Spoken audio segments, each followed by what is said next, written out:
The Palestinian Authority says it's ready to operate Gaza's Rafah Border Crossing, a vital window to the outside world. But for now, the PA has been sidelined by the U.S. brokered ceasefire deal.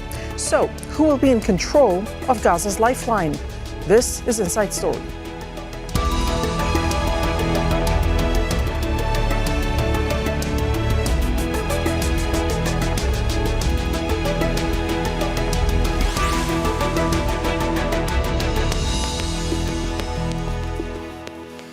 Hello and welcome to the program. I'm Deri Nabugaida. Good to have you with us.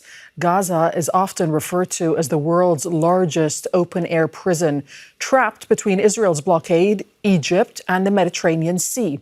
The Rafah Border Crossing is the sole point between Egypt and the Gaza Strip, a strategic gateway to the outside world. But in 2007, Israel imposed an air, land, and sea blockade, and the world narrowed for Gaza's 2.2 million Palestinians. Human Rights Watch says the closure of the Rafah Crossing has devastated Gaza's economy, contributed to the fragmentation of the Palestinian people, and enabled Israel's system of apartheid, and that was long before Israel's devastating war. And despite the U.S. brokered ceasefire, Israel has now threatened to keep the crossing shut because of delays in returning the remains of its captives. So, if and when the crossing reopens, how will it operate? And who will be in charge? We'll put that to our guests in a moment. First, this report from Alexandra Byers. Sunrise on the Egyptian side of Gaza's Rafah Border Crossing on Thursday. Truck after truck, carrying food, aid, fuel, rumbling through the gate. But nowhere close to enough. Israel is still limiting the number of aid trucks allowed into Gaza, nearly a week after a ceasefire was agreed. The UN is calling on Israel to open more crossings and allow immediate and unhindered access to Gaza's desperate population. The test of this agreement is not the photos and the press conferences and the interviews. The test is that we have children fed, that we have anesthetics in the hospitals for people getting treatment, that we have tents over people's heads, that we have kids. We're trying to get 700,000 kids back into school and back into education, and that we start to rebuild trust and hope for the future. The Rafah border crossing should be open now, as part of the ceasefire deal, to allow Palestinians in Gaza to leave and give a chance to those who want to return. But it's unclear how the border will operate. The Rafah crossing is a lifeline for Palestinians in the Gaza Strip, as their only connection to the outside world, and the only crossing that wasn't directly controlled by Israel. In 2005, a U.S. brokered agreement signed by Israel and Egypt allowed the Palestinian Authority and a European Union mission to operate the border, although Israel maintained indirect control over Palestinians' ability to travel. This lasted for about 2 years until Hamas took control of Gaza in 2007. Israel imposed an air, land, and sea blockade on Gaza. The EU mission withdrew, and the Palestinian Authority members lost their control over the Strip, including the Palestinian side of the border. For the most part, Egypt kept the crossing closed after Hamas's takeover, occasionally opening it for brief periods. In May 2024, 7 months into the war on Gaza, Israeli forces raided the crossing, seized control of it, and razed its buildings. For the first time in 20 years, Israeli forces directly controlled the border crossing and deployed soldiers all across the Philadelphia corridor, where they remain today. As a part of the Trump ceasefire deal, which calls for their gradual withdrawal, Israeli forces remain in approximately 53% of the Gaza Strip, including most of Rafah, raising questions about its use. The Palestinian Authority says it's prepared to take a part in the running of the crossing, like it did in 2005. The Palestinian Authority police were there, and the Egyptians. So there were 3 parties, Egypt, Palestine, and the Eurocops. Now we are ready to engage again. But Israeli officials have said repeatedly they won't allow the PA to have a role in governing Gaza or operating the crossing. Some suggest European supervision, but that could be just a temporary step. For Palestinians, Rafah isn't about travel or aid alone. It's about who holds the keys and who strips them of control over their own movement, keeping them cut off from one another and isolated from the rest of the world. Alexandra Byers, Al Jazeera for Inside Story.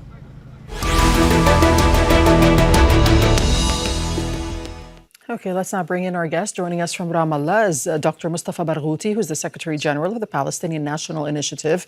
In Amman, Tahani Mustafa, visiting fellow at the European Council on Foreign Relations. And in London, Rob Geiss-Pinfold, Lecturer of International Security at King's College London.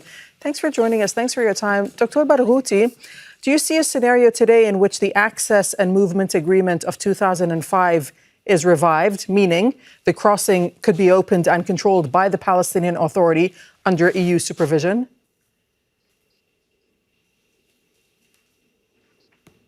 It depends on how much pressure could be exercised on Israel. At this moment, Israel is using the humanitarian aid to Gaza, as well as the issue of the entrance to Gaza and the needs of the people to travel and to come back to Gaza.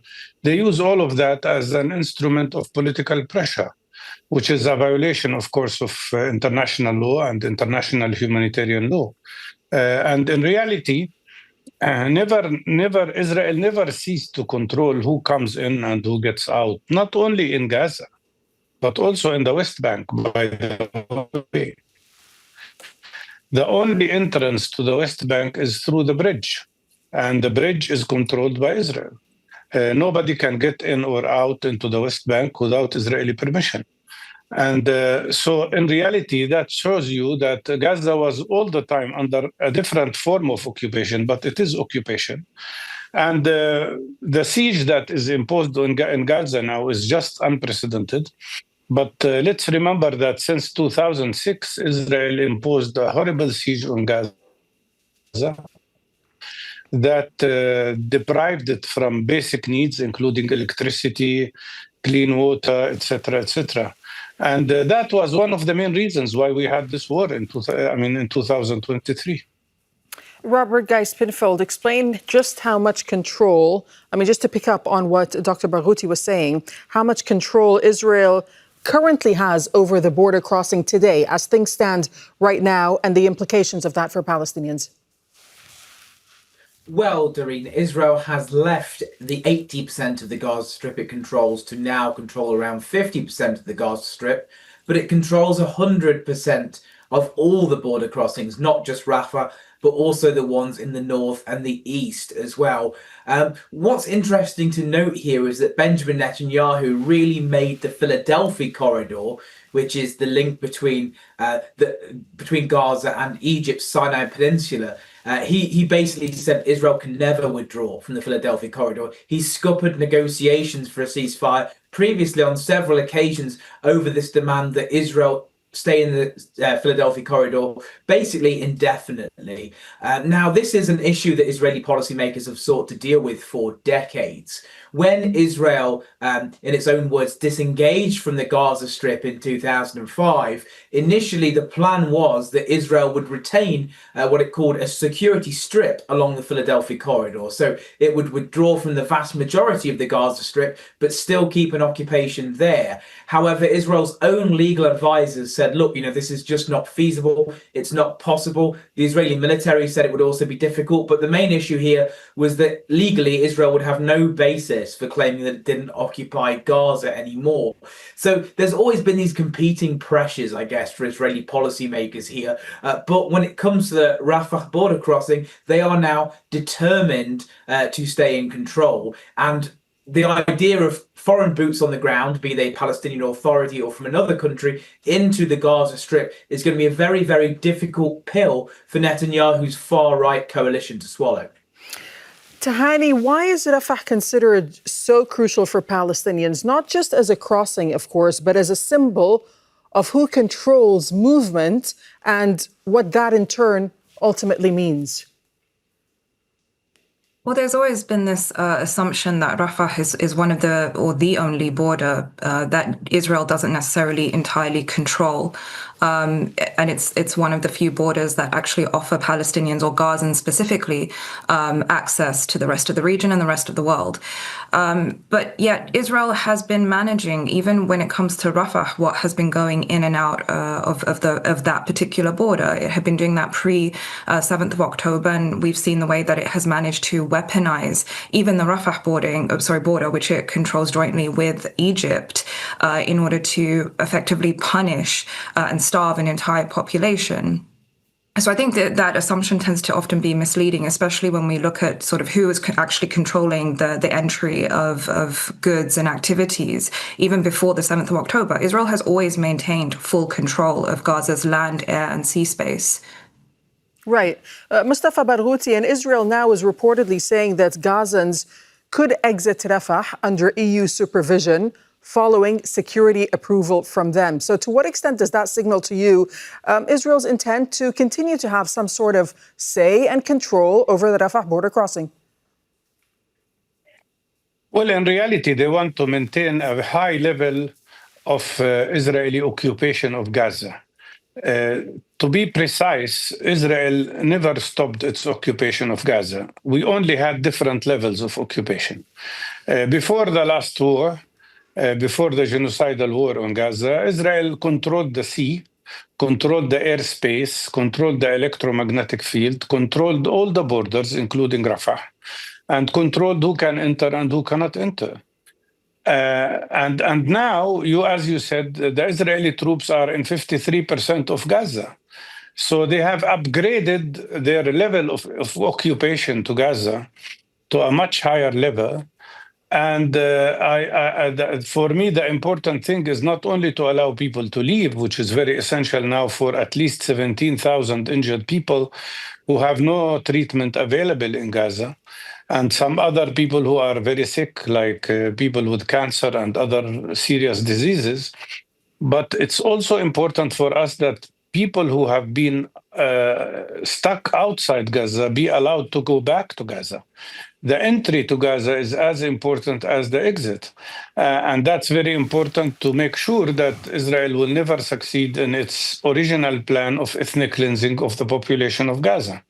But I think what kind of arrangements, what level of occupation we could have depends on how much international community and other parties could exercise pressure on Israel to stop this terrible situation that we have today. I want to remind you that Gaza does not have any clean water, and that's why many people get sick. Also, there is very serious deprivation of food, of medications, of medical material, of medical equipment. Much of the rubble cannot be removed without bringing in major machines and bulldozers and so on. And that is prevented by Israel. You know, Israel even decides what kind of needles that people use for sewing can enter Gaza. There is a certain level beyond which people cannot bring even needles. So that shows you the level of control that Israel is exercising. Tahani, if the PA were to run the Rafah border crossing again, it would presumably undergo political and security reforms and would be working quite closely with the Israelis, with the Egyptians and the EU. How credible do you think that role of the PA would be in Rafah today if it were to take over the border crossing? That's not really for the PA to entirely decide. It really it ultimately depends on whether, first of all, Israel will actually allow for the reinstatement of the PA, which it has been absolutely adamant on not doing in any capacity, reformed or not. And secondly, on whether Israel will allow for its Western allies to help assist in a lot of the reforms that are required for the PA to undertake a mission like this. The PA itself have stated that they're ready to do so. That might be an overstatement from the PA's own capacity, but it certainly would not be at the discretion of the PA to decide that. That's really something that will ultimately be left for Israel to dictate, and whether its Western allies will be able to actually facilitate that. Rob, the Egyptians, of course, also control the other side of the border, and Egypt has their own security concerns. What role do you foresee for Cairo in any future arrangement? And what are the guarantees that Egypt would be looking for, and from whom? Well, Egypt wants to play a pivotal role in restabilizing Gaza and rehabilitating Gaza. Obviously, there's an issue of prestige at play here. Egypt wants to be the Arab state that leads Gaza to its resurrection, but there's also national interest at play here as well. Egypt's number one fear has been that Israel will succeed in ethnically cleansing the Gaza Strip, that it will push 2.2 million Palestinians over the border into Egypt. You know, there was a reason why Israel was concentrating and displacing Gazans, forcing them all around that border area in Rafah in particular, because Egypt really feared this, that they'd be pushed over into the Sinai Peninsula. Members of the Israeli far right talked about this as an ideal end state for occupying and then eventually resettling and annexing Gaza. So Egypt will do everything in its power to stop that from happening, which means they want to play a role in the border crossing. They would like to ideally work with the Palestinian Authority, with whom they have warm relations. But we're also hearing that Egyptian forces may well be providing boots on the ground in this so-called international stabilization force. We don't know when it will be sent in. We don't know what countries it will be composed of. But we do know that this is something the Trump administration is very serious about, and they're already reaching out to Muslim countries. We've heard Azerbaijan, Pakistan, Egypt and Indonesia to provide those boots on the ground. However, we are also hearing that the people providing the actual law and order in the Gaza Strip are supposed to be Palestinian. And at the moment, the question is, what Palestinians? There is no Palestinian force that can go into the Gaza Strip and restore order. They will have to be trained up. So this idea that there's, you know, this force just waiting is frankly a fantasy. This will take a very, very long time to achieve. And that means that in the meantime, what we'll be left with is the status quo in Gaza, which is, of course, a disastrous and dire humanitarian situation. And on the other hand, continued Israeli occupation of probably around 50% of the Gaza Strip. We're already hearing Israeli talk show hosts on the far right saying that we've heard from government sources that this will be the last Israeli withdrawal from Gaza. And Mustafa Barghouti, for an EU contingent at the Rafah border crossing, how credible do you think that would be for Palestinians? Or is this just another plan marred by colonial framework? Well, any foreign rule of Gaza is unacceptable, and it reminds us with the colonial system of discrimination we've been subjected to by British colonialism and now by Israeli colonialism. What Palestinians aspire to is to run their own affairs and run Gaza in particular by themselves, not by a foreign body and not by definitely this terrible idea of bringing Tony Blair to supervise the running of Gaza. That is so ridiculous, given the reputation of Mr. Blair. But in summary, Palestinians don't need anybody to rule themselves. They are capable of ruling themselves.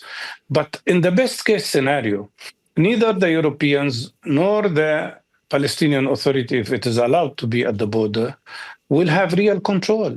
They will just participate in the administration of the crossing.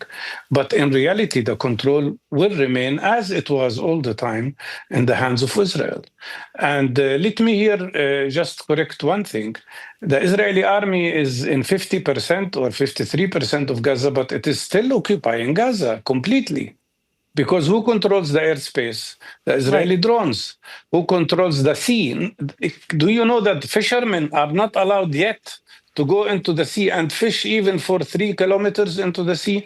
So in reality, that is the main problem here. And finally, very quickly, what is reform? They keep talking about reform. What does reform mean?